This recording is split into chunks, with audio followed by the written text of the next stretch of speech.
So this will be a presentation on courtly love. Courtly love is a theme and can be seen throughout many of the Canterbury Tales.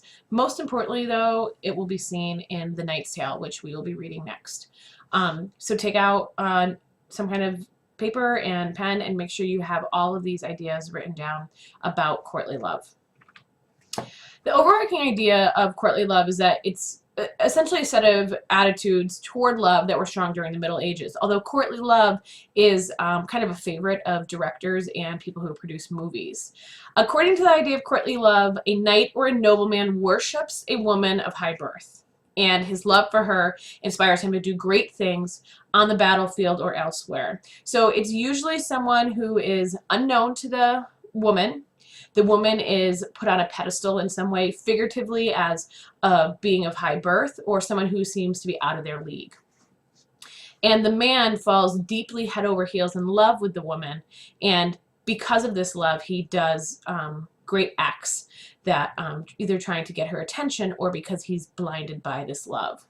There is usually no physical relationship or marriage between them. This is where now producers and directors kind of stray away from courtly love. Originally, there wasn't a lot of physical connection between them. However, the woman was usually married or betrothed to another man. So think about the movies that are common now. Excuse me.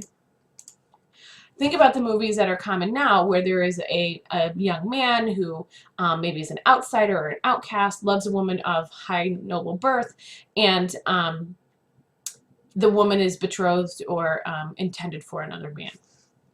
So as seen through the characters, love is almost like an illness. It can physically manifest, as in someone can be physically sick because of the love, or emotionally drained, or do things that are out of their character because of the power that love has over them.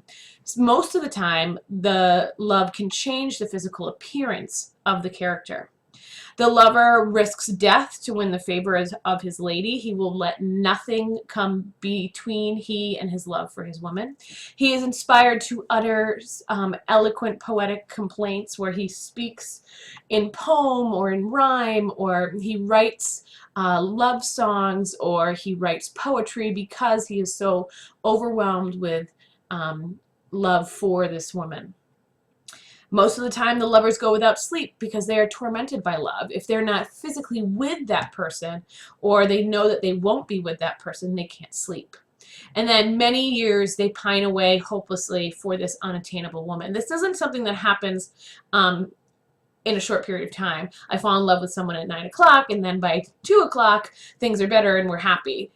It's over many, many years or many, many sequels or a long period of time that this man pines away for the woman. And finally, there are certain stages of courtly love. Initially, there is attraction to the lady, usually via you see them across the room or you spy them out of a window, and then they worship the lady from afar. They don't immediately go to that woman and say, "I'm in love with you." Then there is this declaration of this passionate devotion, whether it's to a friend, whether it's to the audience, but somehow we know that the man is completely in love with this woman because he says it.